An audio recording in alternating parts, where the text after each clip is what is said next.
I'm Bob Short, and this is Reflections on Georgia Politics, sponsored by the Duckworth Library at Young Harris College and the Richard B. Russell Library at the University of Georgia.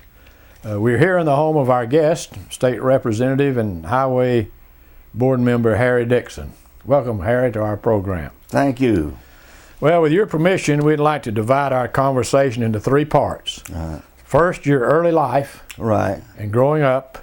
Secondly, your public life as a state representative for 38 years and a member of the State Board of Transportation.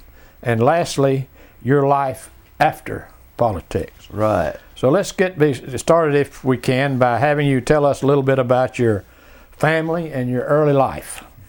Well, I am one of 11 children, the oldest of 11 children, born to Huey and Mattie Dixon here in Ware County. And there's 7 of us still living now. And we've come through an era of almost no recognition of, you might say, no recognition of talents for a people. And I have been somewhat associated with in and around people that has been an inspiration to me over the years because of the humor that I hold for people and their shortcomings and things that'll get to them, you know. You learn those sooner or later, and it'll always be of value to you when you are holding them up for ridicule or something like Hanson, Carter, and Rowan. There's always been my punching boy on the other end, you know. When you're telling tales and to various organizations and folks and outings, and I've always enjoyed that immensely, and I've had about as much throat as me as I have them over the years. But I might say that some of the things, the reflections I had was for the important people that I've known, and the things they've meant to me during my life, and how I treasure the things that they've done that has helped me along the line along the way. I was, we were reared, my daddy worked with a railroad, and we were reared sort of as a railroad family. And he, before we moved here to Ware County, we lived in Brantley County, a little adjoining county down here. And Daddy drove back and two every day in a Model T or a Model A or whatever was of style during the time. I always thought a lot of my mama because of the hard work she done during life. The many things that she done that I did not give her credit for at the time when I was young, and when it might have meant something to her, I did not do it. I've been a little better toward my father, but I feel bad about that as we go on through life, sometimes thinking I ought to have done a little more emphasis toward my mother because she done all the work.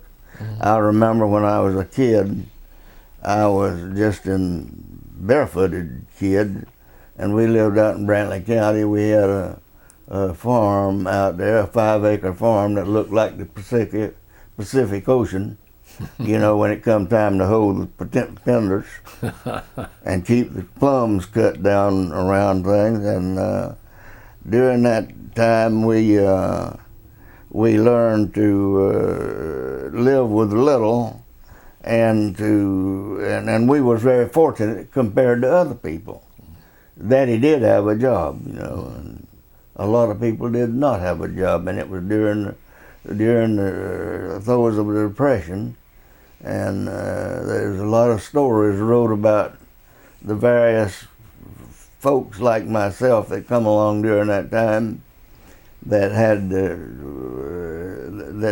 probably doesn't today have any recognition of some of the things that was involved back there, and the things that your mom and daddy had to do, or your uncle or your granddaddy, to keep the old ships plowing the wind and keep them young'uns fed. By the way, on a note like that, my father was one of 18 children born to the same mother and father. And they lived about 16 of them during life. 2 of them died earlier on, but they have at several different places. I can show you pictures here of them back. It took them 38 and the early 30s, and it not indicative of a depression at all. All of them had cars, and we lived, done well as a family. By the way, their daddy kept them on a 26-acre farm and fed and clothed them on that smaller farm, you might say. Had cows and hogs and all that kept the dinner table going. It's like Rowan, I was telling Rowan about being so being so keen on sop and syrup. I told him that I got so good at sop and syrup, and I wore the bottom of the plate out several times. And Daddy nailed a tin pan down on the table with some number 8 nails, and I sopped the head over them nails. Before I knew what I was doing. So, I know that's a little off course there, but I'm just sort of rambling there, trying to hold me back on closer to the subjects as you'd like them. Well, how old were you when you came to Waycross? I was it was 1939, and I was about 17 years old. Mm-hmm. And we moved here into Ware County in the edge of town out there, and I remember well the day that Pearl Harbor come along, and where I was at, and having an old crackling radio in the car telling me all about the Japs at Pearl Harbor and everything, and then you had to learn where in the hell Pearl Harbor was, because it was not really ordinary supper time stuff to you, you know. Yeah. Yeah. It was sort of an oddity to you. Did you go into the service? Yeah, I went into the Merchant Marine. I left here going into the service and got to Jacksonville, and I was with 2 other fellows.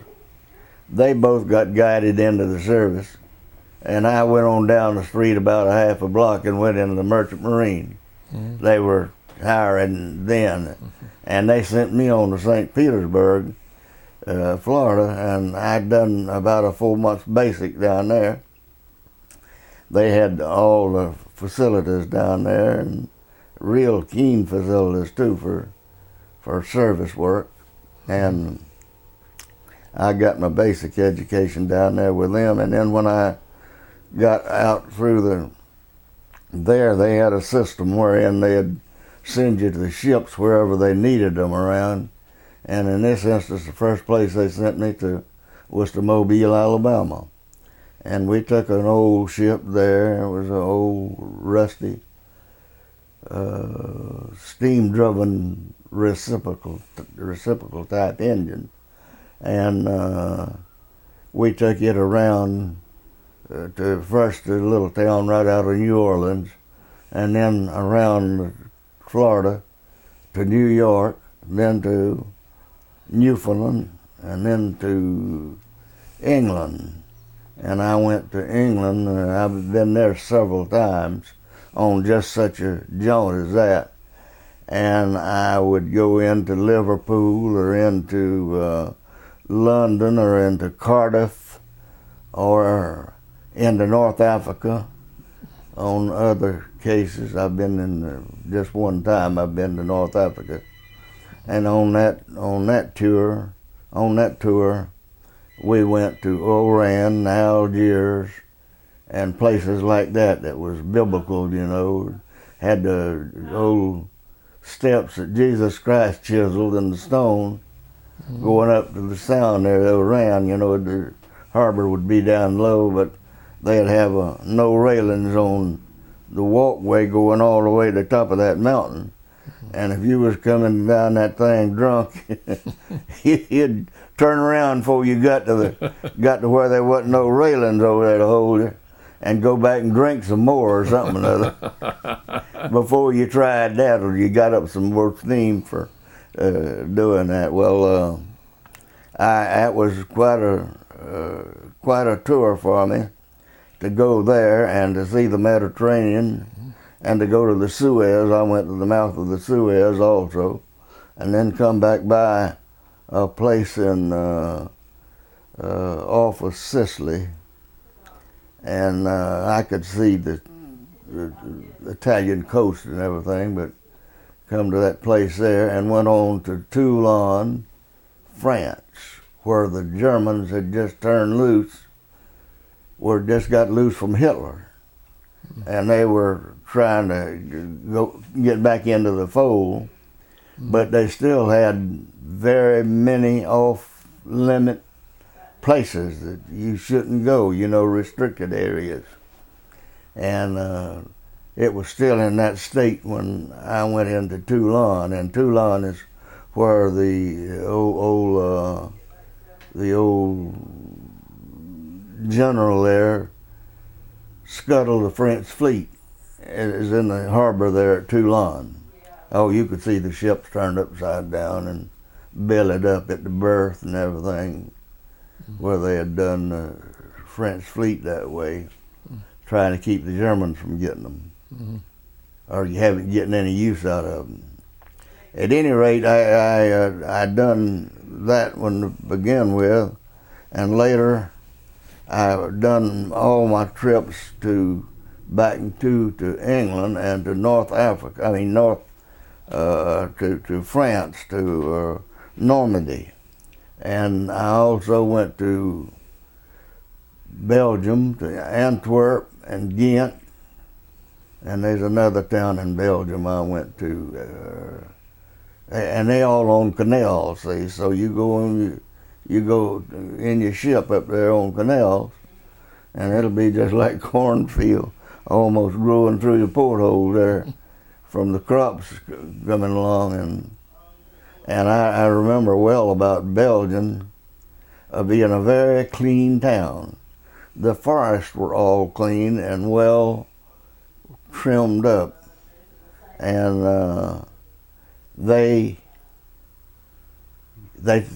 you could see a piece of newspaper blowing, and there'd be a half a dozen Belgians after it to get it and put it in a trash can, you know, because they kept things that clean. And it was the same way on tugs or boats that they had on the canal there, where their children went to school off of the canal, off of the tugs there, up and down that canal all the way to Paris. Well, later I come around, as I told you, to Cardiff, South Wales, and that's where I was at D-Day in June of 1944. And we went in there, Cardiff, South Wales, and that section of London or of England was a place where it didn't get daylight till after 12 o'clock of a night. You had about 3 or 4 hours of daylight, and it was after 12 o'clock. And that was kind of odd for a country boy, you know. The streetcars all quit running. They done sung God Save the Queen, and all the rituals that they go through with, there wasn't nothing left but to go to bed, and it's still daylight. So that was another one of the things, oddities in life that I come through with and enjoyed, and also the friendliness of the people that I encountered along the way, even though they were rank strangers, couldn't speak English or anything. You could tell when their intentions were good or honorable, or they wouldn't let you know if it was worrying them. So you saw the world. Yeah, I saw the world through that. Then I come back, I'm just halfway through. Okay. I come back and got a boat out of Tampa, Florida, a brand new one, just turned over to the Waterman Steamship Company, or Alcoa, I can't remember. And I took it and went to Honolulu and was broke down with boiler flues in that brand new boat. And boiler flu is supposed to last for a long time, you know. And we had to stay there and cut every one of them flues out and put new flues in and just redo the boilers, and left from there and went on to the real part of the world over there, and where they got some deep water. That's where the deepest water in the world is over there. It's 7 miles deep, which is deep. That's a crevice in this hemisphere. Mm-hmm. And I remember losing my class ring there. I was lying on the front of the ship one morning at dark, and I had a ring around my neck, a chain, and I had that ring around there, and I'm lying down on the deck, and after a while I noticed that thing done coming to, and there goes my damn class ring over the side. I mean, goes my class ring, excuse me. You'll have to cut some of that stuff if it gets too raunchy. Okay. At any rate, I went there to done every one of the Philippines on carrying loads back into here and yonder. And then from there I went to Yokosuka, Japan. Mm. Let's see, Yokohama, Yokosuka. I went to Yokosuka, Japan, and they had just been surrendered about not even a whole week. And there I am spilled in there with all those Japs that would have killed you last week on sight and laughed about it. And I was sitting down there and letting them cut my hair. Some people letting them shave them. That's what you call being optimistic, isn't it? I remember too also of the schemes that they tried to pull there. They had a dual money system there, the Japanese system and the Allied Army issue that they put out. That and the place was usually under martial order, and you had some general in charge of that, and he had to lay down a lot of ground rules, like you'd say to hell with the emperor. They say, to hell with Ben Crosby. or to hell with the general over there that was in charge of the martial law. Yeah, and so I stayed there at Yokosuka and Yokohama, and those three cities, Hiroshima, Yokosuka, Yokohama, and Tokyo, were all on the same line, running on the eastern side of the Japanese mountain that gorges up through the Pacific Ocean, and ain't nothing over there level. And if they got a spot of land that big around, there's some sucker up there with his pliers and whatever it takes to farm, trying to grow a crop on it. I don't care. I don't give a damn if it's that big around. And you go by on the train, you'll see them up there hanging on the hill working on their crops. But they all were all not adaptable, but all of them that was public transportation. That's the only transportation they had. They didn't none have automobiles, or usually they had to do public transportation. And they'd be hanging on that train. It was modern trains too. You'd come into a station, and instead of having it one single line going in there, you'd have one goes up, one comes down, one goes straight through.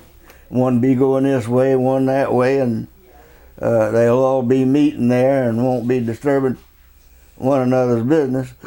And they'd haul them suckers away from there. And being on the railroad like I was, and seeing some of the things that they'd do, like hanging up between those cars, they'd all have on those mittens or stockings around their nose to strain the air to be sure they didn't get any impurities in there. And they would be hanging up between the two cars too. Where the cars come together, there'd be 4 or 5 hanging up on each side back there on them, all to keep from having to catch the next train. Mm-hmm. And it was a lifestyle with them. I never done it, but it was a lifestyle with them, to do that. At any rate, I left there, reloaded. We unloaded there at Yokosuka, and went to Korea, to Busan, Korea, and stayed there overnight, and got unloaded. And the best thing I remember about Busan was they had a preacher on every corner, and he had a Coca-Cola box to stand on to get taller than the rest of them, and he preached one first sermon, and then that next block there'd be another down there preaching another funeral, or preaching another sermon, And it was just a different culture in Korea there, but it was more or less a touch of what you expect from the Chinese, the Chinese might, and the Chinese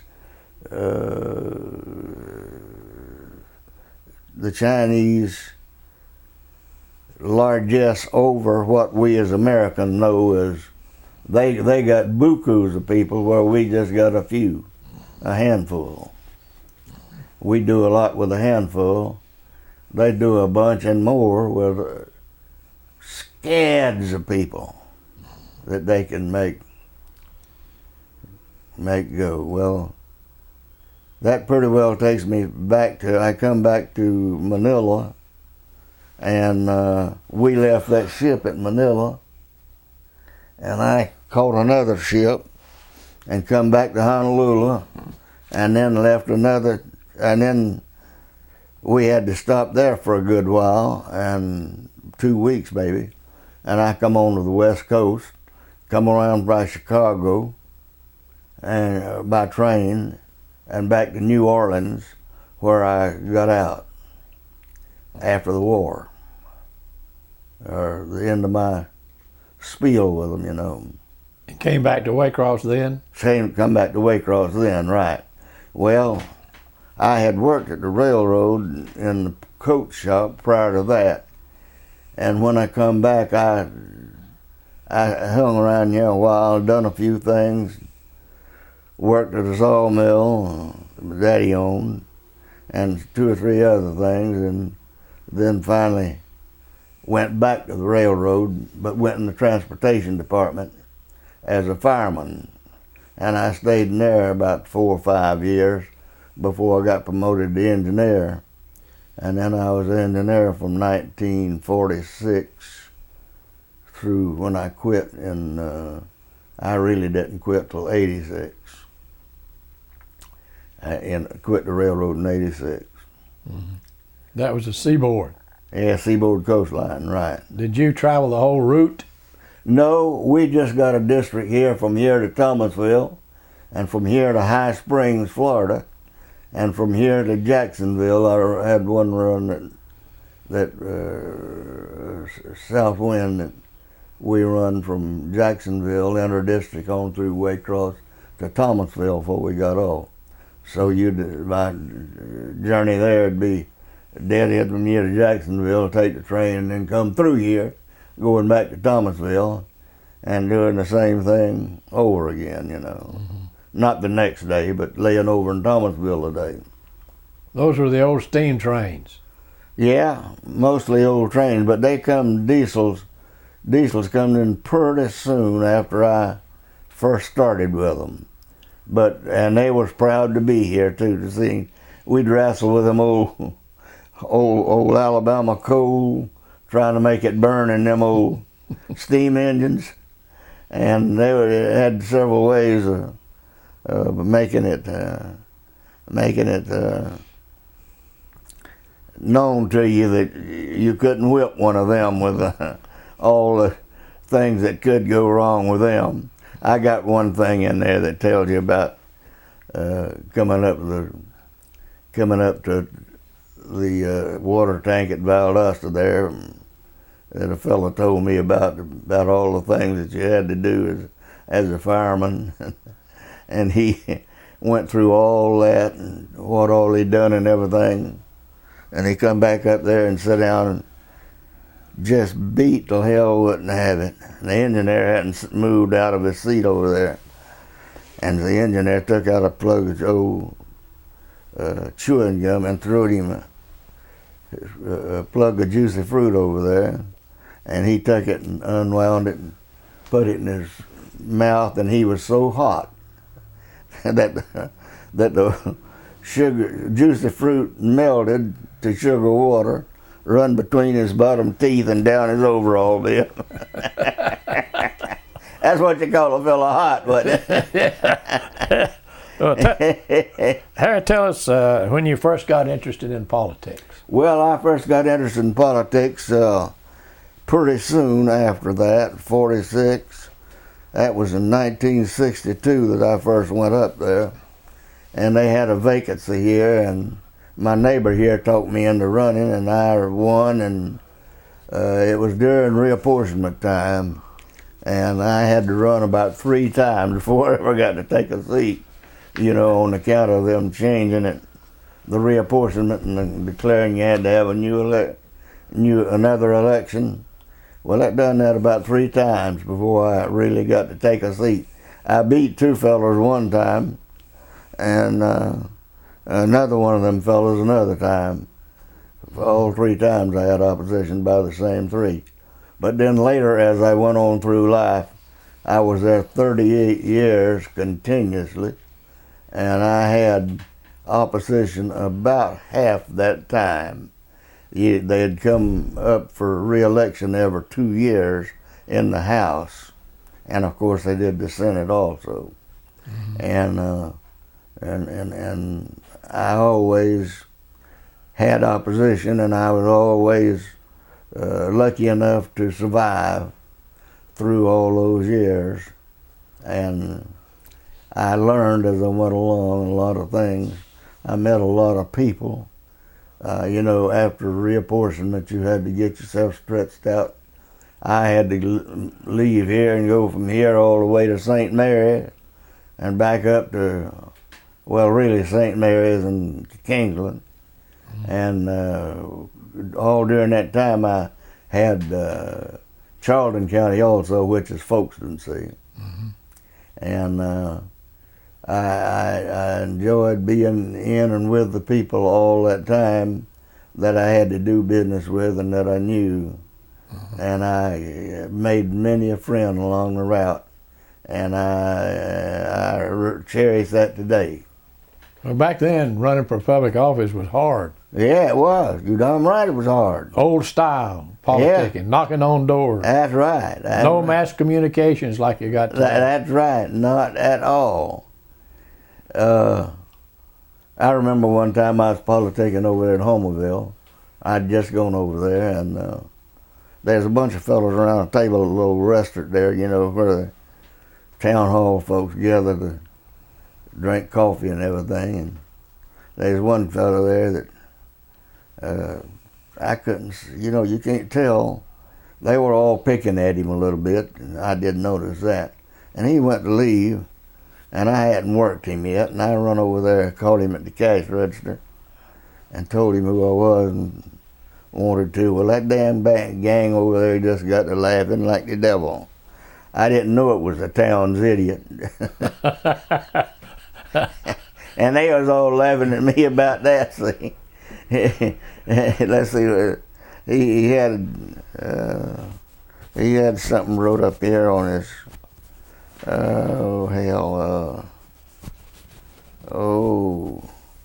no-show or something. But anyhow, no-show couldn't read nor write, but he worked over there at the grocery store. And the only way he could restock the store was take the boxes with pictures of the cans on it and then get the right ones to go. That's what you call operating at a little bit of a disadvantage, wasn't it? Yeah. I'll bet when you were campaigning out in those country stores, you met a lot of real characters. Yeah, real characters. This was such a one. Later he called me one and wanted me to buy him a guitar. And hell, I bought him an old guitar, cost about $10, and took it to him. And I haven't heard from that fellow lately. I am trying to think of his name. That they had wrote on his, they had stencil on him and more or less. At any rate, he was one of the fellows from Homerville that I had to come along.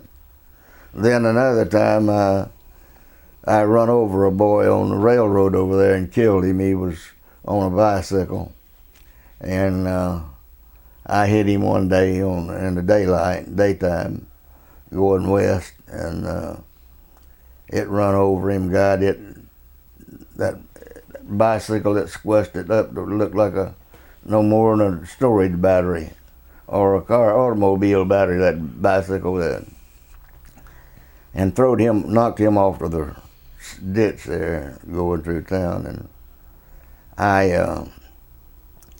went on to Thomasville and come back here, and the next day they was having his funeral, and I went over there to his funeral and everything, and they sued us in court later. That's all right too. Mm-hmm. You expect that, you know. Right. So you go up to the Capitol in 1963. 1963, right. What was it like being a freshman legislator? Well, it was like you were having to learn a lot of tricks in little time.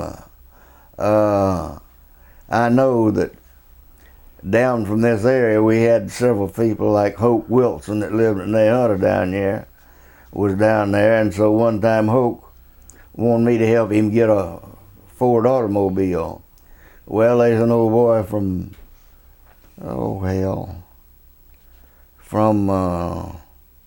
North Georgia up there that had a Ford dealership at where Jeanette Jameson's from. Toccoa? Huh? Toccoa? I believe it was Toccoa. Yeah. There's a fellow named Fred Jones had a Ford dealership. Dahlonega, right. Yeah. At any rate, I went back there. Oh, he was back there one evening. I took Hope with me, and we went back there, and I sat down behind old Jones, and there's some other fellow talking with him there. And I told him that this was Hope Wilson. He was from Dayana, and he wanted to buy a Ford truck, but he wanted to get everything coming to him but the green stamp. Said he could have the green stamp. Well, during that time, old Cheney Griffin was sitting next door, next seat over, and he heard some of the conversation and come over and stuck his head in and said, "Hey, bub," says, "you wouldn't be interested in the 1956 Cub International tractor, would you? Unused." You know, that's what they tried him. They tried him about it later. I mentioned something about that in here in one of these that I was fixing to tell you about Cap Hicks was a real, like you've seen these hanger-ons everywhere. Every time a governor would get elected, it wouldn't be no matter who Cap voted for. He'd soon be up there hanging around the governor's office, helping with the chores around there, whatever was necessary. And old Cap lived a life like that, you know. One of the funniest things I ever had, thinking this is really old, and this isn't anything I might not sort of say this at all. Maybe we better talk about something else. But George Bagby was a brand new lawyer, and he said he got a call one day from Roscoe Pickett. Roscoe was Mr. Republican in Georgia, throughout Georgia, and the only damn one in Georgia, or the only one that you had to go through Roscoe to get a mail carrier job. You had to go through Roscoe to get just about anything, and that was one half of the show. Well, anyhow, George Bagby was telling me that Roscoe Pickett called him and wanted him to go with him to Chattanooga, and says, "I'll make it worth your time." He says, "Well, I can't go. I've been elected over there to recorder's court, and I have to hold court." But George said he got to thinking about it. The man said he'd give him $100. He said, hell, he put recorder's court off and went with Roscoe to Chattanooga, and said Roscoe told him, says, "Here, shorty," says, "when I bring the money out here, you count it and be sure it's all there." And so Roscoe goes back in and talks. George sitting out there twiddling his fingers, and after a while, Roscoe come out there and threw a briefcase full of money down and told him to count it. Well, he counted it. Everything was getting better, and because George was going to get 100 of it, you know, himself. Well, they were coming back to Hiram or wherever they live over there, wherever George lives, you know, over there in toward Paulding County. Paulding County, yeah. Nebo. Yeah. Nebo, Georgia. And anyway, old George said that him and Roscoe stopped at a bawdy house there at Rome, and said they'd give the woman a sack of the money and told her to keep it, not let it get out of her sight. Well, it got to getting kind of raunchy around there, and they was getting a lot of inebriation around there and doing all kind of crazy around there with the girls. And so she got concerned about it. So she called Cap Hicks, of all people.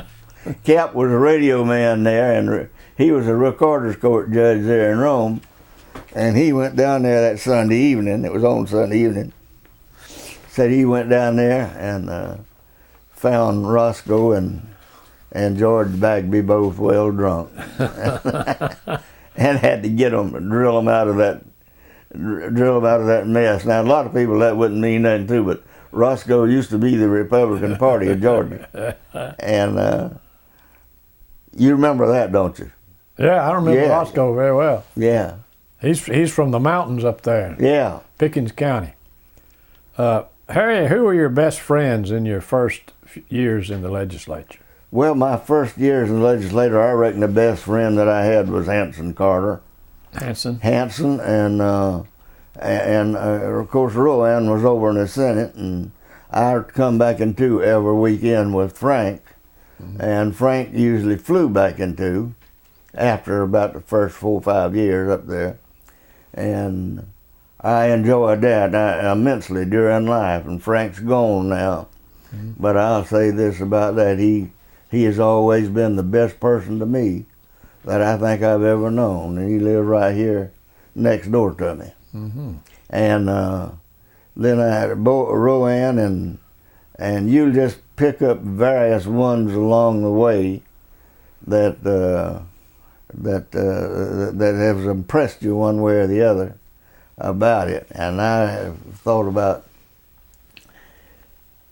Francis Houston come by here the other day and told me that he just got to thinking about Jack Brinkley and called Jack Brinkley to see if he was still alive. And he said he got right into Jack Brinkley. He was working for his son, a lawyer over there. And Jack has stayed in Congress 13 years, but retired and hadn't been doing nothing since then. But then I've met some I sit right there with the Columbus delegation, like Milton Jones and Mac Pickard, Harry Jackson. Huh? Harry Jackson? No, Harry Jackson was from over there, but this is Harry that was a representative. It was always trying to pass liquor bills. Harry. I don't remember. Yeah, he's a representative. Well, if he wanted to pass liquor bills, he came to the right place. Yeah. You were chairman of the committee. Yeah. But that was before I was chairman. Oh, it was? Yeah. Well, let's talk about that for a minute. You were chairman of that committee, and as I remember, you rewrote the liquor laws in Georgia. Yeah, at various times they renovate them and bring them up to date, and you get involved as a result of being chairman. Usually the department wants to zip up on something, give them rule-making power or something that they didn't once have, or something's grown into being that problem for them that they need some handle on, that over the years will just get cluttered up if you don't straighten them out a little bit. And I've been doing that kind of stuff all my life. I was chairman of Regulated Beverages for about 27 years. And prior to that, I never had, well, no, I don't say prior to that, but for about 10 years after that, I never went to the damn thing they ever had and nothing about regulated beverages. And then old Fred was their do-it man, you know, Fred Kitchens. Yeah. And Fred got me to go to a convention with him one time. Well, hell, I got to where I wanted to go to all them conventions because it was really on the spot, nothing but on the spot all the time. Right. They'd ask you to speak a little bit every now and then or something like that. But Fred always throughout life had me, and he even since then has had me every time I was able to go down there with him on the conventions, you know. You're also on appropriations. I was also on appropriations, and I'd done most of my work on appropriations. I had 2 or 3 meaty items here. One of them was the paying a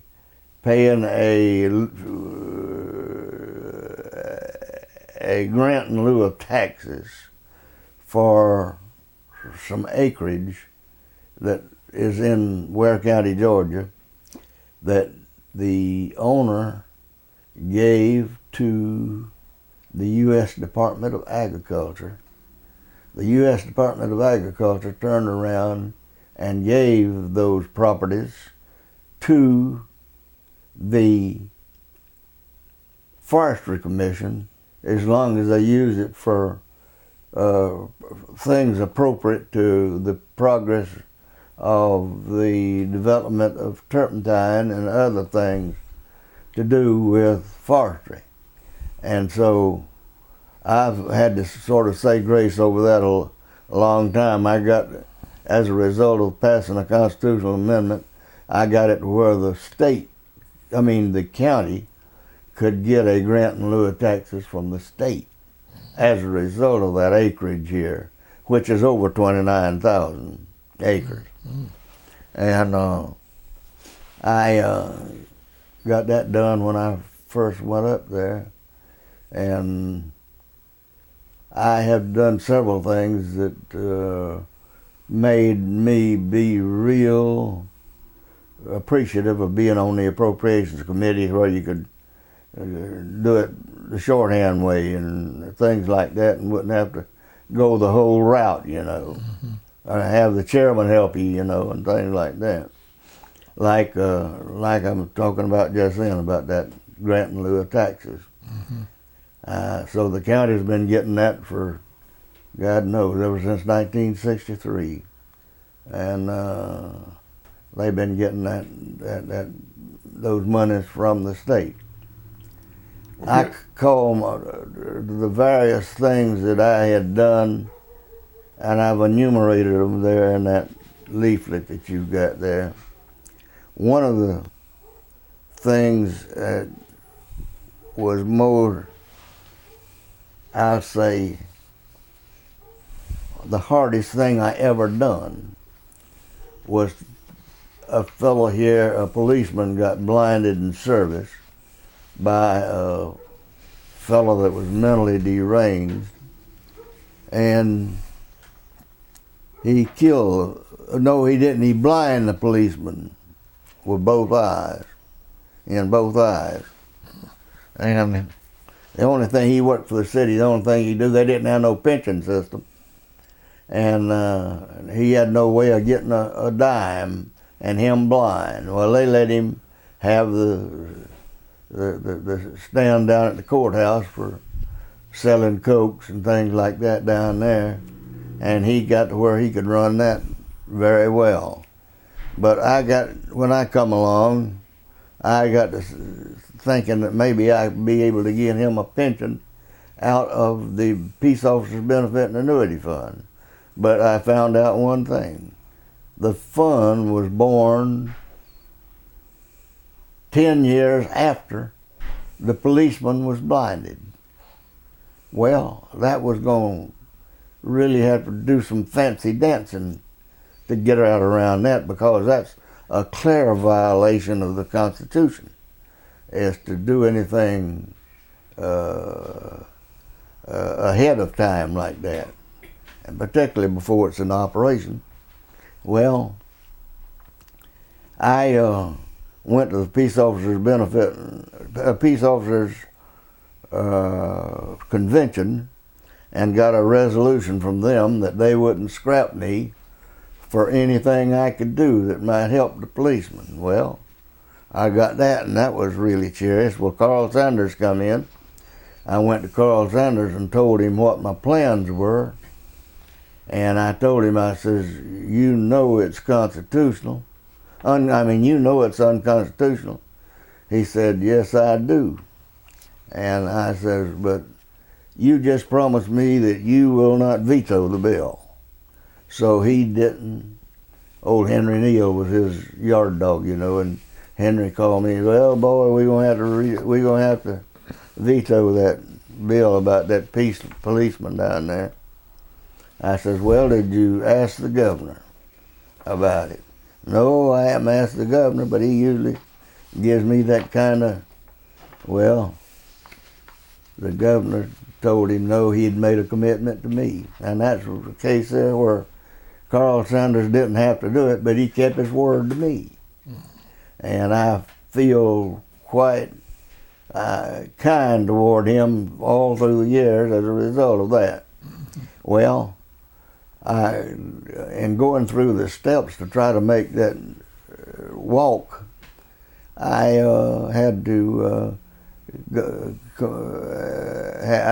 call a meeting of the Peace Officer Benefit and Annuity Fund, of which the governor was a member, and we had to have the hearing in the governor's office. And the governor called me out there, Carl Sanders. Well, they had Arthur Bolden, who was attorney for the fund. Frank Edwards, who was attorney for the PO, for the Peace Officers Association, and that was on there too. So I was lined up against some heavies, and Arthur had got to be Attorney General at that time, see. And Carl Sanders called me in the back and says, "You got a loser out there, I'm going to tell you now. You think about what you want to do with it." I says, I called her for a continuance of it, because I was in a jam. I called for a continuance of it and put my thinking cap on and went to Arthur Bolden and told him, I said, "Arthur, you can't stand for this to be on your record, for you denying that blind man a pension under those circumstances." And well, that softened Arthur up a little bit. So Arthur agreed that we would take it to court in area where one of the board members lived. There's 3 or 4 right there in Fulton County. So I got it in Fulton County Court before a Judge Thurwood Pye. And I'll never forget, he issued an order absolute that said as long as that peace officers fund had $100 a month in it, that blind man got the first $100. So every bit of that was appealable and a losing situation. I could have lost it anywhere along the line because all they had to do was appeal it. So I had it hooked up like that. They went to paying the man, and they paid him from 1963 through 1992. And it wasn't but $100 a day, $100 a month to begin with, but it grew during that time, you know, as a minimum fund, you know, per month. You knew Speaker Tom Murphy very well. Yeah. Tell us about Speaker Murphy. Well, Speaker Murphy was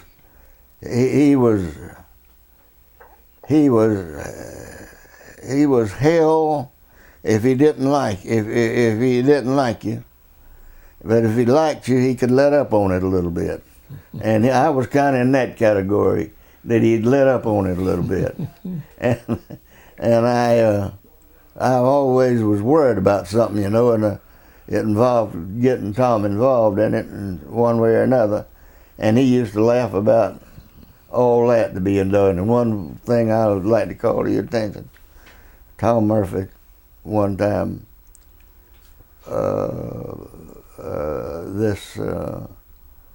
this black fellow that was on my committee, a good fellow, J.C. Daugherty from Atlanta.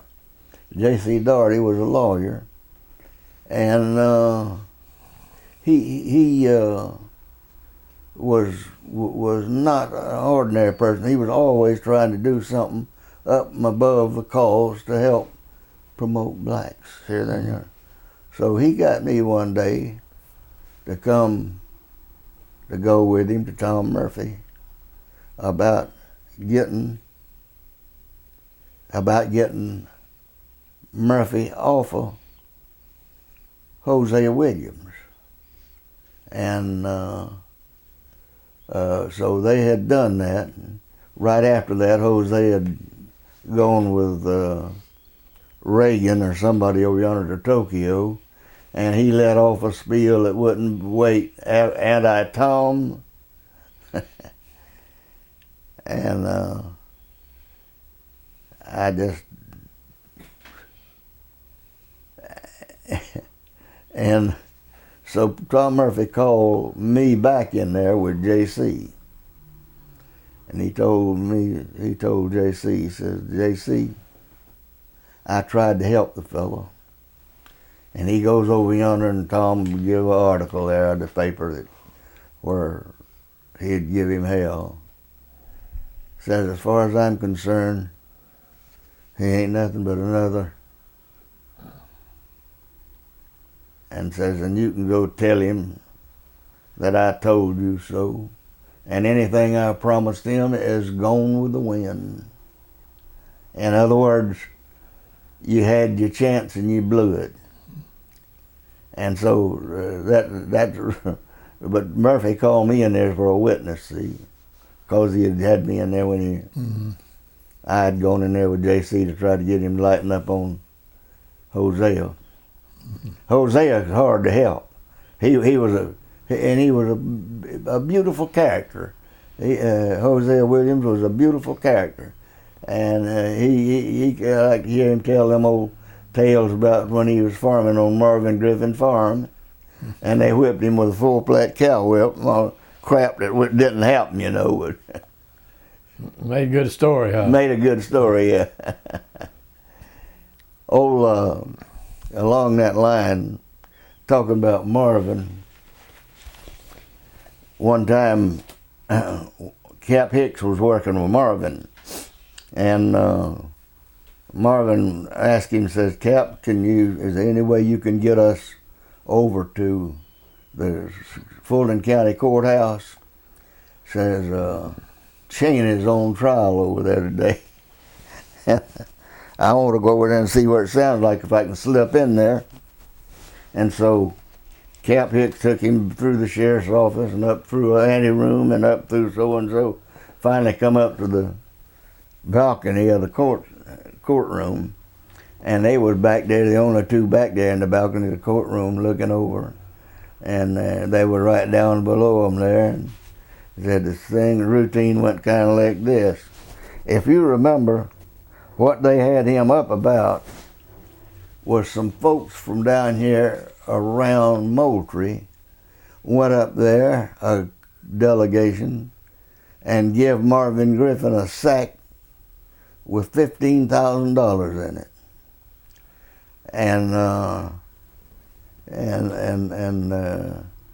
So such was the case, you know, about getting Reed Bingham Park down there in Moultrie. And so they had done that, and they had Cheney in court about the money and not accounting for it and so forth and so on, everything to do with that $15,000. And so him and Marvin was sitting up, him and Cap was sitting up there, and Cheney and them was down there, and they was going through this. Is this Mr. Do you know Mr. Griffin? Yes, sir, I do. Do you see him? Yeah, I see him. That's him sitting right there. Okay, so it's established that you know Mr. Griffin. Yeah, you do. All right. Well, says, well, tell us what happened that day that you went in there and took that sack with $15,000. And the fellow says,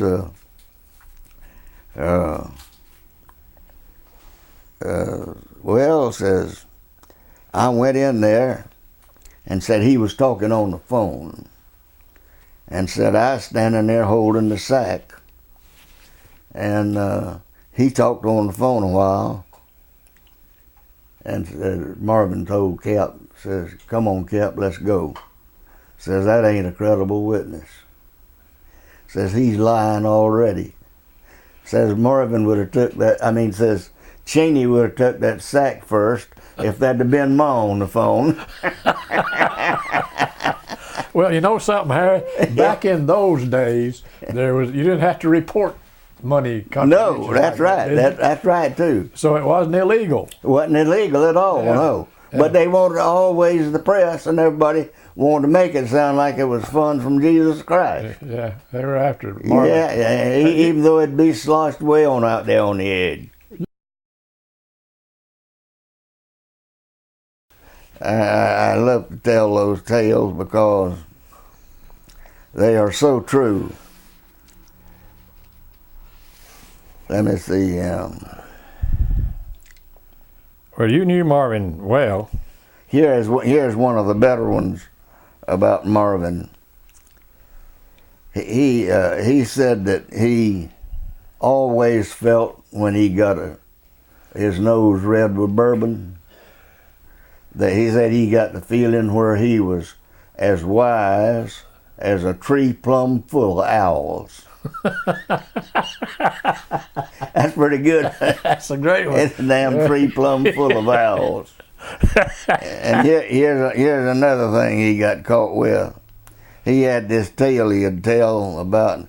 He told me that he'd always, he'd get his tongue where it'd trip over his air sometime, and said he'd make all kind of messes. One was that he, as when he took that drink and them got the feeling like the wise owls, says he had a urge to be Shakespeare, or he had a Shakespearean tune about him, and that such was the case one time when he was politicking down at Bainbridge, down at Swainsboro, Georgia, and they was trying to get a vocational school down there back when they built that span of vocational schools way back yonder. Mm-hmm.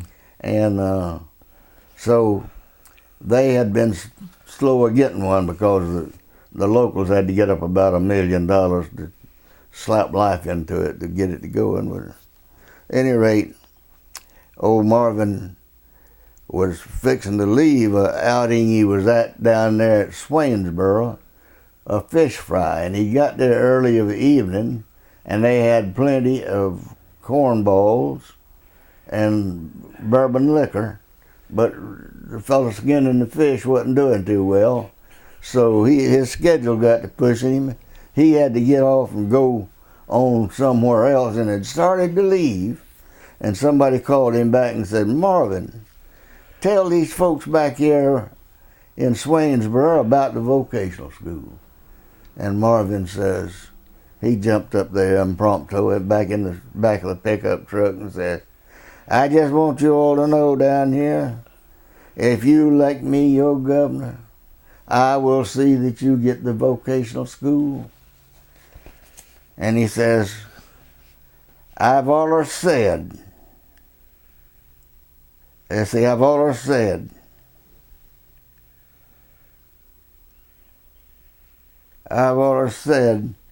you can't anymore teach what you don't already know how, then you can come back from where you ain't never went. That's what you call getting your tongue tied. You're pretty good. I got that wrote down there. He was quite a speaker, wasn't he? Yeah, he's quite a speaker. Stump speaker. A good stump speaker. Yeah. He sure would. It's like one time Talmadge was down here, old man Eugene Talmadge. That's about when I was first involved in politics, when old man Talmadge was running that last time. Mm-hmm. So such was the case, and I went down here to the corner of a park that used to be a schoolhouse on it, and they'd done the way with the schoolhouse. And we was in just one little corner of that park down there, and they might have been 25 or 30 people.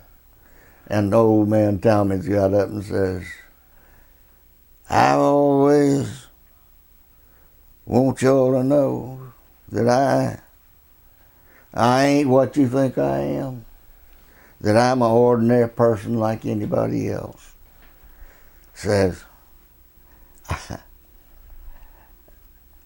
I would estimate, and he says, folks of Radio Land, I would estimate that this crowd is about 2,000.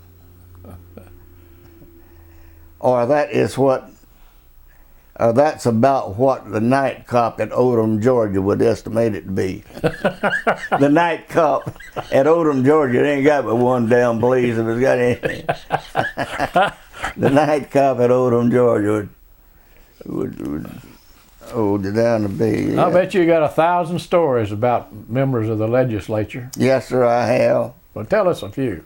Well, Marvin and Cap Hicks had quite a career together there, and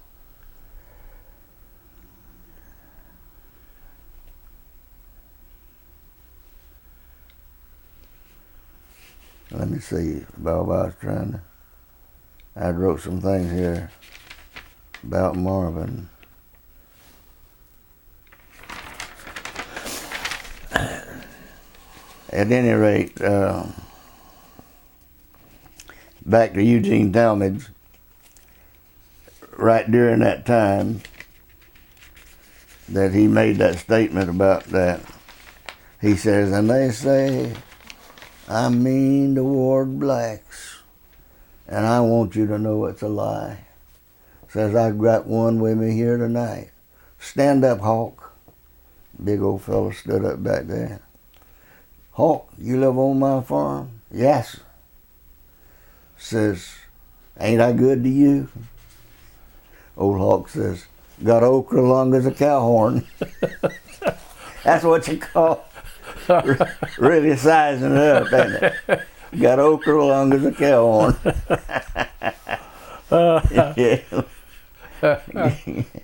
Yeah, let's see. Now, I was at that. I was at that gathering right there. But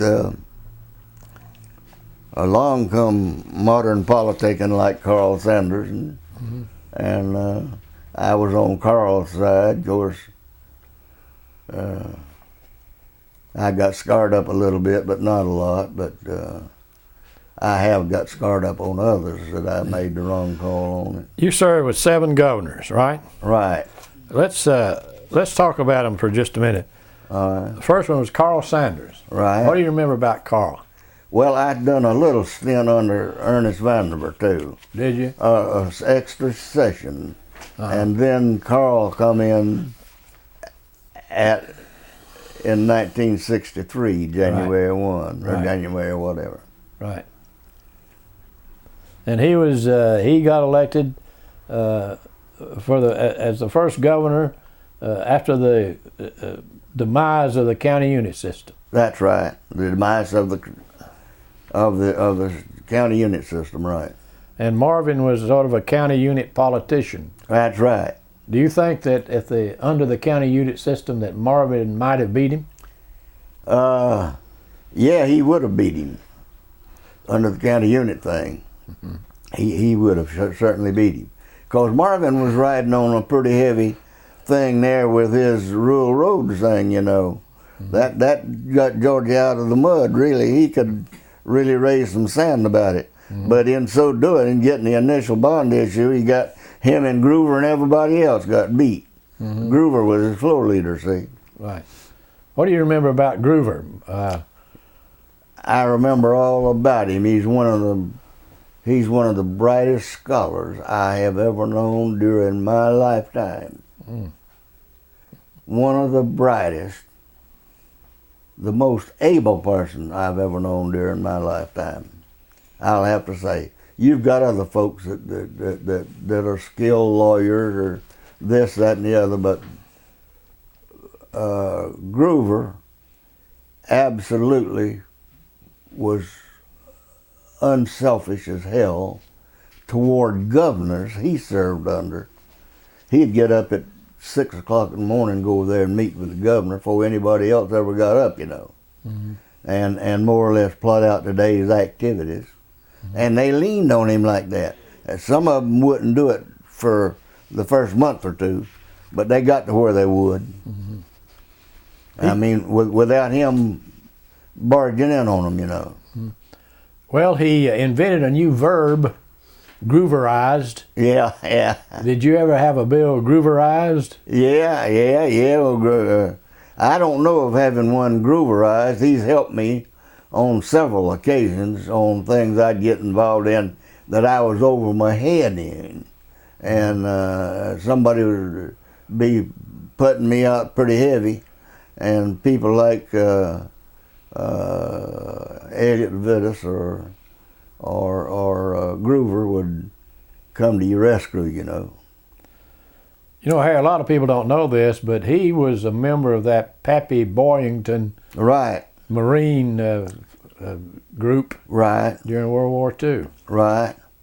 Yeah, he sure was. He was a pilot. You know, I went on a place, if you got time, just a minute for me to tell you about one of my railroad doing. I was running for, I was running a train from here to Thomasville. I believe I was fireman on a passenger train. And we was going west of Quitman by what you call the Grooverville crossing. It crossed kind of like that. I got it. It crossed kind of like that. It wasn't no true crossing, but it was a leaning crossing. And the fellow come out from behind there and hit that engine between the engine and the first car, and knocked the brake cylinder out from under it, and that automatically knocked the total brakes on the train. And that's where he hit it, right back there at the back of the engine. So he wasn't planning to stop nohow. Apparently, it was just what they call an at-grade crossing accident. And so it knocked that fella crazy. Well, when the flagman went by him back there, going back to flag, he said he was cussing like hell, oh Lord, just rolling inside that cab. And it knocked the engine slick loose from the firewall between the cab and the engine. I'm talking about on the truck. It knocked that truck engine way on down the right-of-way, the railroad right-of-way there. So he was really hurt. Well, they got him out of there and took him to Thomasville. And they done everything they could for him at Thomasville and had to send him to Augusta. And they had sent him on up to Augusta. And then I didn't see no more of him for a long time. And a couple of years went by, and I happened to be politicking over there around Homerville, and I saw this fellow shuffling alongside the road, kind of like Joe Hamill, Mm-hmm. And I stopped and picked him up. I just got to talking to him, find out what his name, rank, and serial number was. Gonna ask him to vote for me and everything. And I asked him, I says, did you have polio when you was a child? No. Says, this just happened to me about 2 or 3 years ago. I says, yeah, what happened? It says, was you in an automobile accident? He said, no, some son of a bitch in a train hit me over yonder west of Quitman. And it like to kill me. I've been in the hospital ever since and all. Well, man, I got to let me get out of here. I didn't want to have no conference with him. And so later they called me to go to court, and he was suing the railroad. And I had to come back from the legislature and went down there. And they kept him in one room, and me and the rest of us in another room, Mm. And I never did run into him during the trial. So they had to put the trial off one Friday evening until Monday morning. So they told everybody, go to your house, don't get involved with no conversation about this trial and all that kind of stuff. And the fellow went home and got up on a mule, and the damn mule throwed him and killed him. Oh my goodness. Now ain't that a hell of a note? That is. I was just for having to tell that fellow that was me that was on that train. Yeah. Well, let's get back for a minute to governors. After Sanders, there was Lester Maddox. Right. What do you think about Maddox and his administration? Maddox was a very dear person. He was reaching out to anybody that had any experience at all about items, about things that affect you. One time, we hadn't been there no time, and he was having to make an appointment at the State Board of Education, And he called me down there, and because the fellow was from around Waycross here. And Steve Nimmer was in the legislature there, and Steve wanted him to get rid of Lonnie Sweat. Well, Lonnie Sweat was old timer and come from over in Pierce County here. And he was on the highway board. No, he was on the State Board of Education. Oh, the State Board of Education. He was chairman of the State Board of Education. Right. So Lester was set to reappoint him. But Nimmer got to hollering that he didn't want that fella elected for a damn thing or reappointed to nothing. So Lester gets me to go down there and bring Nimmer, and let's all talk about it a little bit and see if we can't get some righteousness out of it. And I called on Nimmer, he got down there, and I kind of had to side with Lester about the thing. I says, the old man, he's good for one thing. He'll beat your behind, Nimmer. Just as sure as this comes off like Lester's trying to tell you, he will whip your behind. Well, Nimmer says, he told the governor, he says, well, Governor, I might not be here but 6 months, but I want to have done something. If I can get that SOB run off, that'll be part of my victory. Well, Lester didn't appoint him, and sure enough, the old man got in a damn coupe automobile, went all over the district and beat hell out of Nimmer.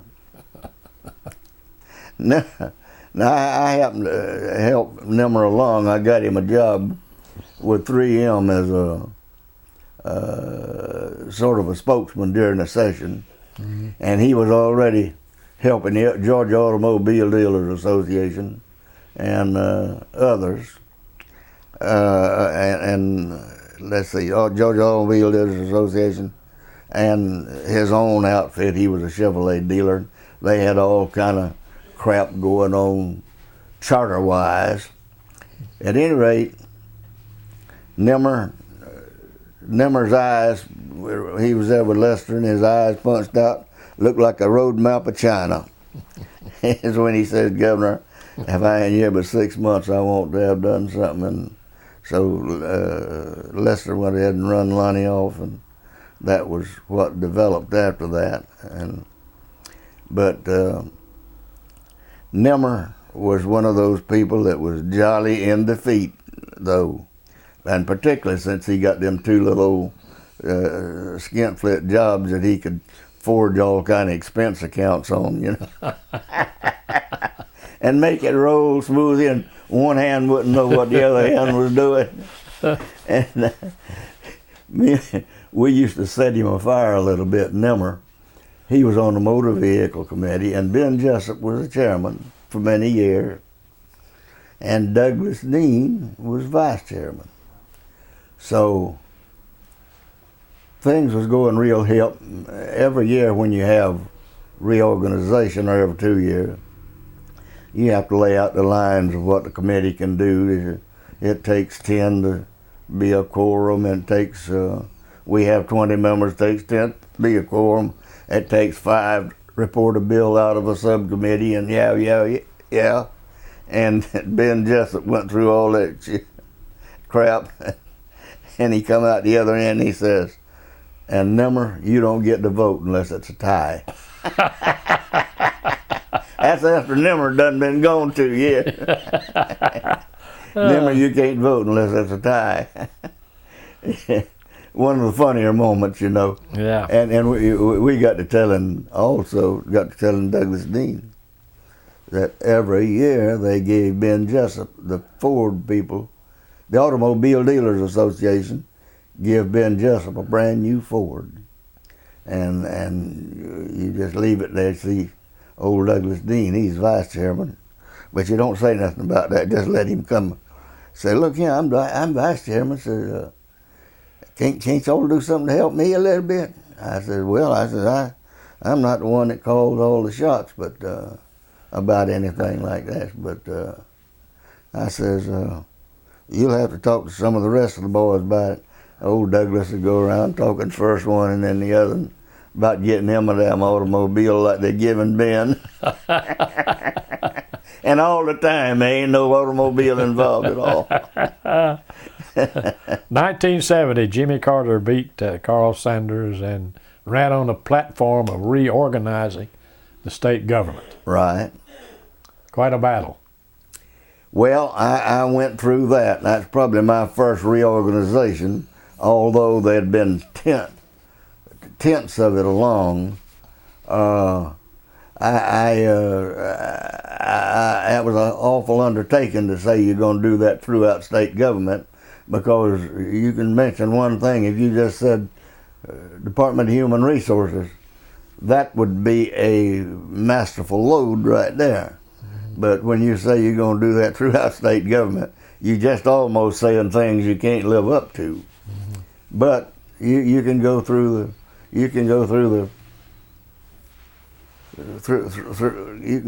all the parliaments of it, and it will might make you feel better, it might not. And it's one of those things that's always controversial. There's always more fallout against it than there are for it. Right. Always, because you upset somebody, but anyhow, Carter. I went to the trial that they had, wherein he won. His mother was there with a group of old ladies, and it was a colorful gathering. We was in the Rules Committee room there at the Senate. At the House. At the Appropriations Committee there, and that's where they held it. And Miss Carter got up there and defended that about old so-and-so that stole the votes from over there around... Lumpkin. Huh? Lumpkin, Georgia. Yeah, somewhere over there. I knew that dude. The guy that was elected said... He worked for old Tommy Irwin. Joe Hurst. Joe Hurst, right. Joe Hurst worked for he was in the legislature. Yes, he was. He worked for Tommy Irwin. At the time, Phil Campbell and them. Yeah. And that election really set Jimmy Carter on the path to the presidency. That set him on the path to go and to do the thing. Yeah. So one time, it had been real stormy right there. I'd always had a close association with the America's delegation, and George Hooks and the various ones that come along. The old lady, whatever her name was, that was there. Told you about her husband all the time, and just general language out there on the house floor and crap like that. Something she said to her husband, something her husband said back to her, and now, yeah. But at any rate, one time they were trying to get legislation passed to create a new judgeship here and they had made 2 or 3 efforts to do it. And George Jordan, who was in the House from Coffee County, would find out about it, of course, and he'd go object to it, just raise holy hell. Well, it's hard to create one, and the man from the host county there raising all that hell. But they was trying to fix it to where Ely Holden could be appointed judge. Well, Frank Eldridge had got it passed through the Senate. Well, we'd tried to pass it through the House, and George had beat me. He just beat me, although he was going around with a damn trash can under dope, and he'd have a trash can he'd use for a briefcase to carry all his files in, and he would come in there right at the last minute and give you a beating on that kind of thing. So I got Eldridge to pass the thing through the Senate and just give it to me and put it in my pocket. And I was going to catch George Jordan gone. And I arranged for Tommy Irwin to want to see him, and he took off. Well, Elliot Levitas was the chairman. Robin Harris was chairman of the Judiciary Committee, and he took a walk too to keep from getting involved principle-wise. So I passed that damn thing through the house. But before I did, Jimmy Carter had come up there in the anteroom and called me out there, and I got out there, and he wanted to know if I'd amend that bill. I said, hell, I was just fixing to do it in here. So I said, there's a lot of stuff on it. I hate to change it right now. I ain't got time. But he says, well, I was wanting you to change it to where I'd have a chance to make an appointment myself. I said, who's you going to appoint? He said, I was going to appoint the guy I just called his name. George? George, no. The man that was elected judge. Ely Holden. Yeah. He says, I was going to appoint Ely Holden. I said, well, hell, I think that's who I was kind of doing this for. I said, yeah, I'll change it. I took my pencil and changed it to where Carter would have the right to make the appointment. And everything rolled smooth then. And the fella got in as the Superior Court judge in that circuit. And he was the second judge. They had a single judge in that six county judicial circuit for many, many years. And I got to getting him a secretary and other things to kind of let him keep up with the circuit. And then we got to appointing judges. That cut his work kind of in half. But that was the way it was born and went on up through the ages. Now they've gone crazy with it now, appointing judges and creating judgeships that they don't need. I just believe if they were once really overworked, they're really underworked now. Because in that same circuit, instead of just one judge, you got three. And one of the biggest squabbles I had was about that same thing. Roscoe Dean would not pass it unless it had a referendum on it. That was the creation of a secretary's position, for which LEAA would pay 60% of the salary. A judge, a lady from the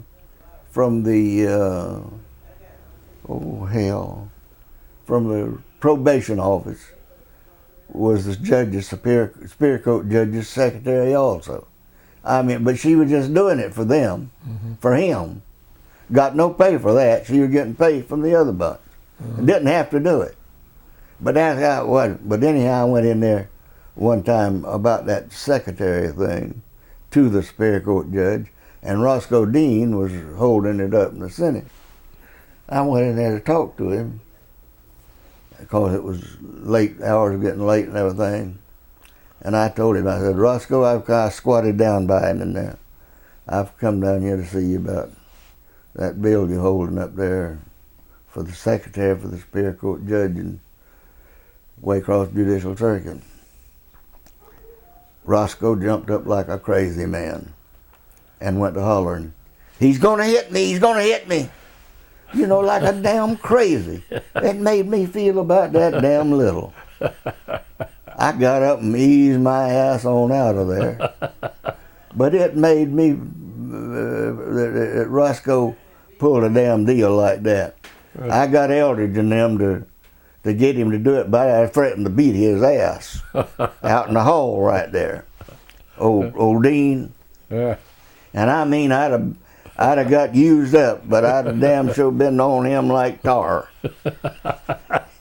Well, after Carter, George Busby beat Lester Maddox, and you served with Busby for a long time. Right. Tell us a little bit about Busby. Well, Busby was one of them fellows that's been running up and down the road with you and going with you to places as a representative, you know, and as a member of committees and interim committees and things like that. And Busby was one of the fellows that I was real close to, felt real close to, because of that association. And then later, the next one to come along was Joe Frank Harris. Yeah. I felt even stronger toward him than I did George Busby. Mm-hmm. I knew Joe Frank a little better. He had been in the house and sat there with me a lot. And Joe Frank had been a prince of a gentleman throughout the years. Mm-hmm. You know, and I knew his wife and everything, and I knew all about him and the hard feelings that him and Mr. Jake Cullums had. Yeah. That's what some of those blacks used to say. They say, isn't that Mr. Cullums over yonder? That's standing by the door with his hat pulled down over his eye. I said, yeah, that's Mr. Cullums. Well, Joe Frank defeated Mr. Cullums. Yeah, he defeated Mr. Cullums. For the House of Representatives. I don't think Mr. Cullums ever got over that. He never got over that at all, no. Yeah. He went in another direction after that. But Mr. Cullums and George Bagby were big friends. Yeah. Yeah, they were great friends. Yeah. Then there was Zell Miller. You served with Zell. I served with Zell, and it was kind of a sugar sweet thing all the time that he was there, because Murphy, you know, was going at a tangent in another damn direction all the time. Mm-hmm. And you having to kind of watch your step and be close, because Murphy's the kind of fellow that would just run you off, you know, if he could. Mm-hmm. And usually he could. Mm-hmm. Yeah. He'd find a way to do it. Mm-hmm. They had quite a battle for the many years that... For many years, him and Zell did. Right. And that consequently, that got me in another jam with the dearest friend I ever had, and that was Cap Hicks. Yeah. Cap Hicks was one of those people that had plenty of rich heritage to him, you know. Mm-hmm. Experiences had come along, he had been able to come along with. Mm-hmm. I was real proud to have known Cap Hicks during his last days. I went to his funeral. I flew up there. George, let me see, Zell Miller preached the funeral, and Hovey Lester played the piano and sung the only 2 or 3 songs that were sung. Right, yeah. And it was held at Martha Berry College. In Rome. Yeah. And then you served with Roy Barnes. With Roy Barnes, right. Roy was on my committee with me. Was he? Roy is the best AWOL fellow you ever heard tell of in your life. He just tell me every now and then about during the middle of the year, says, if you need me, let me know. Or something like that, you know. And then the rest of the time, he was AWOL. That's he funny. didn't fool with nothing like a little old committee. Yeah. I'll say this.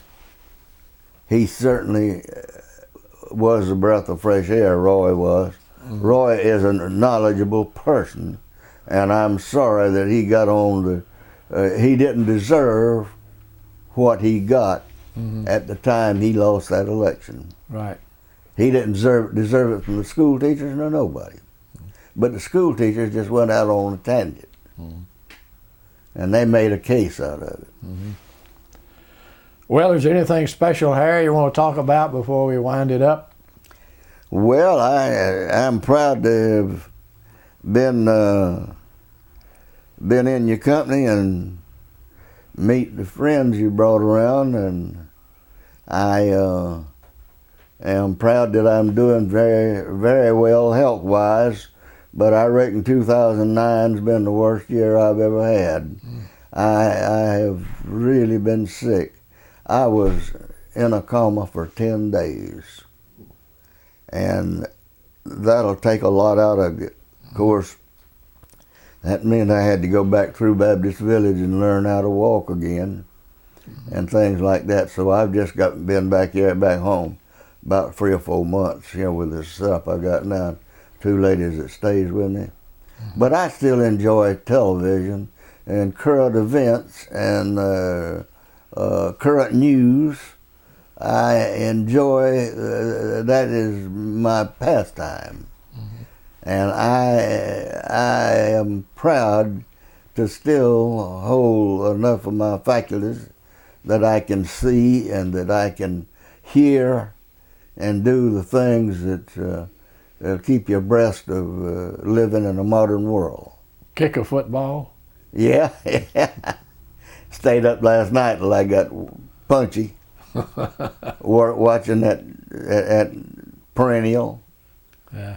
You seen it, didn't you? Yeah. Yeah.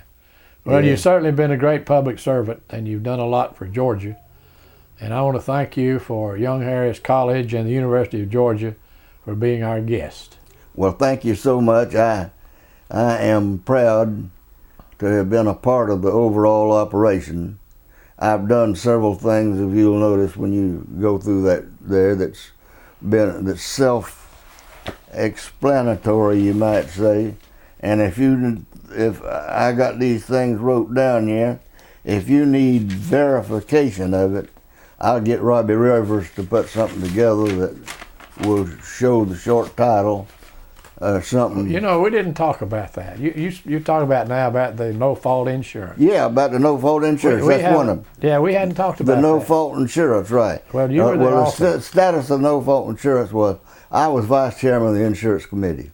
Old man McCracken was chairman. He was a lawyer from Augusta area, and he rather take a dose of croton oil and come down here during the interim. Well, the insurance industry was having a chill about changes they wanted made in that industry. And I thought that it was something that presses all the time, but I got to recognize it as being a worldwide movement to change the proof of guilt from one party to another party, and do it in a manner that you didn't have to clog up the courts for determining fault. So thus the no fault. They changed it from showing fault to no fault. And the industry got together, and instead of me and you as individual citizens having to go through a lot of rigmarole to get relief for a fender bender of some kind that you'd usually have to go to court, and go into court would cost you more than that would. It fixed it to where that your insurance company insured your wreck to you, and they leaned against your insurance company on down the road if necessary. You might have been the same insurance company, you know. But at any rate, Dr. McCracken didn't want to fool with it. He was opposed to it, to tell you the truth. And I was vice chairman. I had to do a study committee. I was chairman of that. And then I had to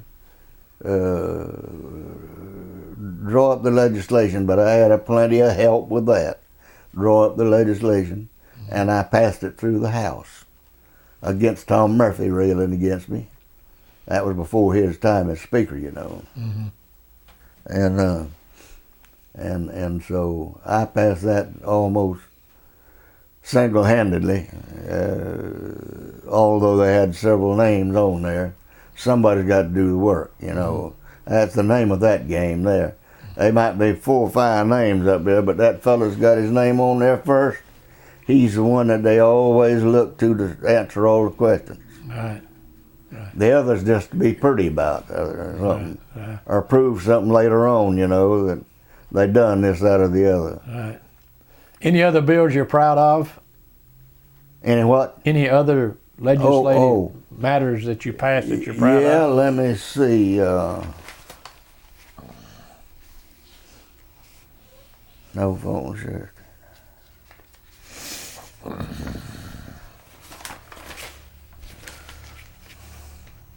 I also created a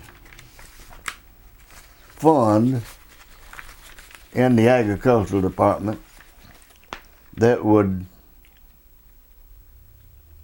reimburse beekeepers for the inspectors tearing up and burning their hives as a result of American or European foul brood. Mm-hmm. Now Clinch County is the biggest honey producing county in the state of Georgia. Mm-hmm. And I had a hold of them. I created that at that time, although it was almost nothing when I created it, but funded it through the agriculture department. And then if the state inspectors stop a truckload of bees that's transitory, you know, mm-hmm. that's been to Florida working the orange groves and coming back to Georgia, that's where they usually do it at the state line, check them bees, and if they bringing back foul brood, they'll destroy that hive and everything right there, mm-hmm. setting a match to it, you know. So this reimbursed them for the cost of having to let the agriculture department there burn the bees up, mm-hmm. and burn the hives up.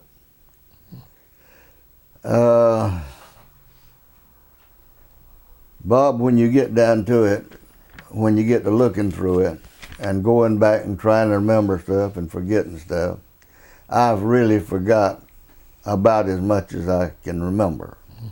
And I don't know whether that's the old human being in a cycle or what, but I feel like that for the things I did remember that I'd done, I could talk about it pretty much accurately, and I know from whence a lot of that stuff comes, and you'd be surprised at the people that go through life and don't even know that, you know. Right. Yeah. But I feel honored to have had the opportunity to have been subjected to the things I've been subjected to since I've been in the legislature, mm-hmm. and representing Ware County.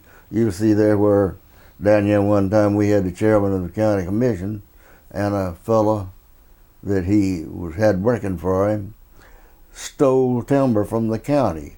They just went out there and cut all the timber at the airport and split the money up between them. Well, we had a mean Superior Court judge here, one of those that was a single judge, you know, and he put that chairman in jail and would not give him bond. And so there he was in the jail. He was elected. He was in the jail. He couldn't get bond, but he was running the county from the jail cell, signing the county checks to the county employees and everything. Well, that's sort of an atrocity, you know. It just don't roll that well. Well, I done a bill there that I might have mentioned here, and I don't know. But at any rate, it fixed a provision for the governor to make an appointment in a case like that if they'd been convicted and found guilty, and the governor could go ahead, even though he was elected, and make an appointment to his position. Mm-hmm. And then if he redeemed himself in some way through, he could go right back to where he was, but it didn't hold the county hostage while he and his problems could be, well, hell, in that mm-hmm. case, him and that fellow was just robbing the county out of that much money. Mm-hmm. And he was a young fellow just come off the scene here, had never been in politics before. Mm-hmm. And he was a likable fellow, and everybody liked him. And damn, they went to doing that the first damn thing. Mm-hmm. And so I'll never forget, I had that bill in the house and was giving it to music, and old that fellow from Savannah, such a controversial black fellow, that Bobby Hill? Huh? Hill. Bobby Hill. Bobby Hill. Bobby Hill come up to me and wanted me to allow him to put an amendment on that.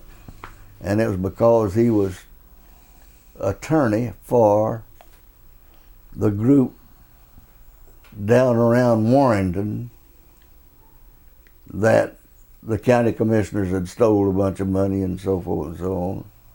And he was representing them. Mm-hmm. And I allowed him to put that amendment on there, and it was something inconsequential. It didn't change it anyway at all. It was something just minimal. I expected him to ask for more, but that was minimal, and he did, and I changed it, or let him change it to that. And that was, so I've been tried just about every way you can be tried when it comes to dealing with public items and people, you know. And then when I went to Camden County down there, I got a full dose of the sub-base. I had hit St. Mary's and Kingsland, and they were real nice people to me. There's about four factions down there. Damn if I wasn't friends to all four factions. That's unusual. That's unusual. You usually drop your foot in the rut somewhere along the line, won't you? Yeah.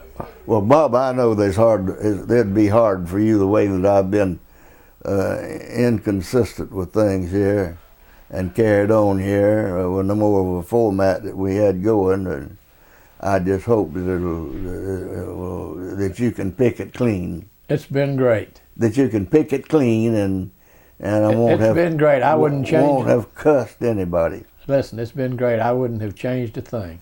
Is that right? That's exactly right. Well, I want you to know that I've just done about half of it. One of the things I got to remind you of, old H.W. Lott was a Superior Court judge here. You remember him from way back. Berrien County. H.W. Lott. Yeah. All right, he lived over in the circuit over here next door, the one that Brooks Blitz is in. Yeah. So he got appointed as a traveling judge, you know, like one circuit will get another judge to hear cases over in his. So he was over there at Douglas one day, which was was in the Wade House Judicial Circuit.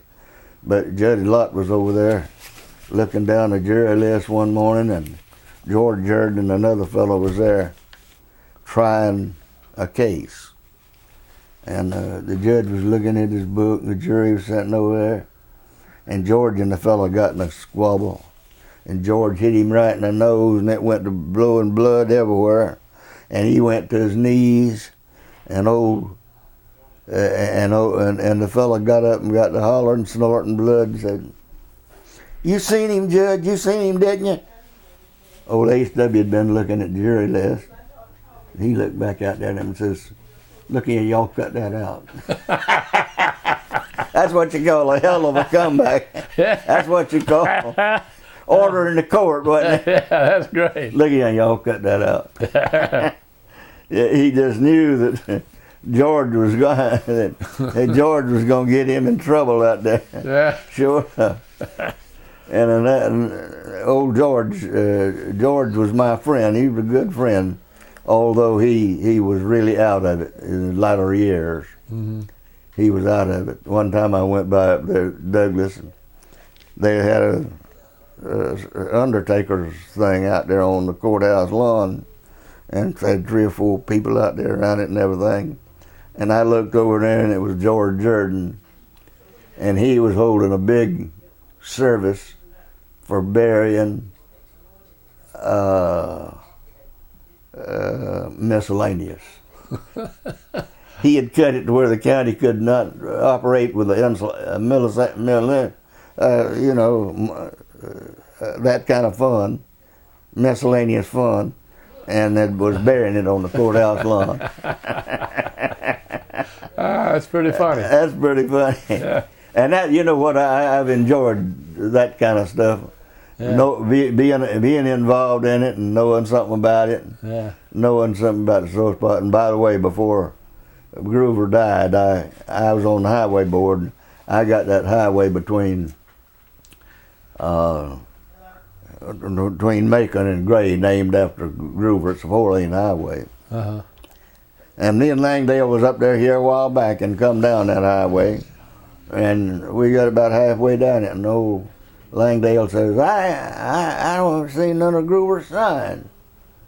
I seen 1 or 2, and then there'd be a skip, wouldn't be none for a long time, and then So that DOT wasn't keeping them up with the dam, you know, because Groover had died too, you know. Yeah. Yeah, the day that I had that occasion up there of recognizing that as Groover Road, he had to stop me during the initial part of the ceremony there because I'd forgotten to ask the preacher to say that. Imagine old Groover, as tough as he is, having to remind me about saying the blessing, asking the blessing. That's one of the things. As Marvin says, you'll get your tongue hung over your ears. Harry, thank you. Well, Bob, it's been a wonderful conversation. I hope so, because if you want to, we'll do part 2 and 3 later. Okay, we can do that. Love to do it.